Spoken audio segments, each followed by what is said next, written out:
ଟୁନି ଚଢ଼େଇର ଦୁଇଟି ପିଲା ଥିଲା। ସେମାନେ ହେଲେ ମିକି ଏବଂ ଚିକି। ଟୁନି ଚଢ଼େଇ ମିକି ଏବଂ ଚିକି ପାଇଁ ଖାଇବା ସନ୍ଧାନରେ ବାହାରକୁ ଗଲା।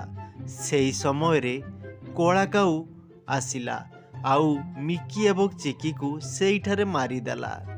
ଟୁନି ଚଢ଼େଇ ଖାଇବା ଯୋଗାଡ଼ କରି ଆସି ଦେଖେ ତ ମିକି ଏବଂ ଚିକି ସେଠାରେ ମରି ପଡ଼ିଛନ୍ତି।